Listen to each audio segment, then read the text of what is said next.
ইল্লাহ। আজকে আপনাদের সাথে কথা বলতেছি ঢাকা শহর নিয়ে।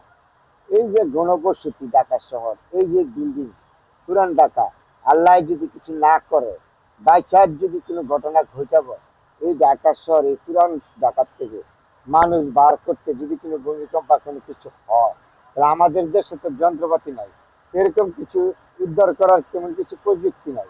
তারপরও আল্লাহর কাছে দোয়া করি, আল্লাহ এই মানুষগুলি তুমি পুরান ঢাকা দ্বারা বসবাস করে ভালো রেখো আল্লাহ, তুমি এমন কিছু ঘটনা ঘটায় না।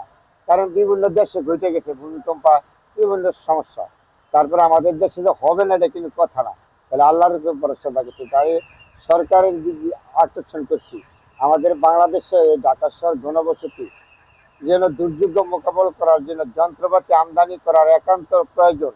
বাংলাদেশ সরকারকে বলেছি, বাংলাদেশ এখন মানবিক একজন প্রধানমন্ত্রী আছে বাংলাদেশে আমাদের।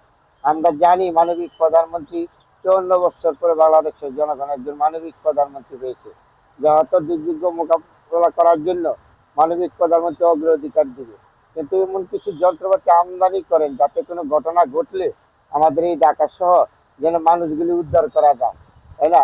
এই ঢাকা শহর বসবাস গণগত 68,000 গ্রাম বাংলার মানুষ ঢাকা শহর বসবাস করে, ব্যবসা বাণিজ্য চাকরি বিভিন্ন পেশা নিয়ে, তাই না? তারপর আবারও বলেছি আল্লাহ যাতে কিছু না করে। তারপরে আমাদের বাড়ি যন্ত্রপাতির দরকার, এই নিয়ে আর